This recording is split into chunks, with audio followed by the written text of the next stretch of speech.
Bist du ein Migros- oder ein Coop-Kind? Eine Frage, wo in der Schweiz Freundschaften aufhören. Kann dein bester Homie sein, aber sobald er sagt, er ist ein Coop-Kind und du bist ein Migros-Kind, die nächsten 10 Minuten, es ist einfach Stille.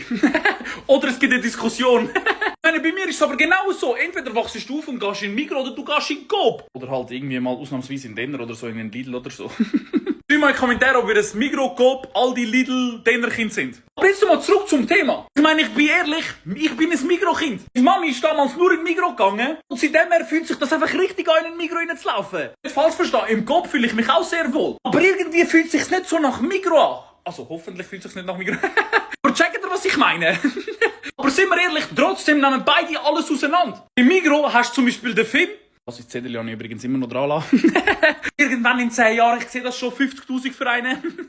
Und beim Coop ist es halt die hure herzige Biene. Jedes Mal. Dann kommt immer Coop, für mich und dich. Bro, das kann ich nicht vergessen. Das hat mir nicht aus dem Kopf raus. Jedes Mal, wenn ich irgendwo einen Grill sehe, chillieren. Fuck. Aber ich muss auch ehrlich zugeben, ich habe einfach auch mehr Erinnerungen an Migros-Restaurants Beispiel. Immer mit meinen Grosseltern dort irgendwie so ein Käsewei oder so essen. Ich habe den Volk ganz vergessen. Wer geht in ein Volk posten? Aber Leute da, die im Team Volk sind. Also ich muss ehrlich sein, das, was am nächsten ist, dort kann ich auch posten. Scheißegal, was es ist. Hauptsache ich esse auf dem Tisch. Schreibt mal in die Kommentare, was ihr seid.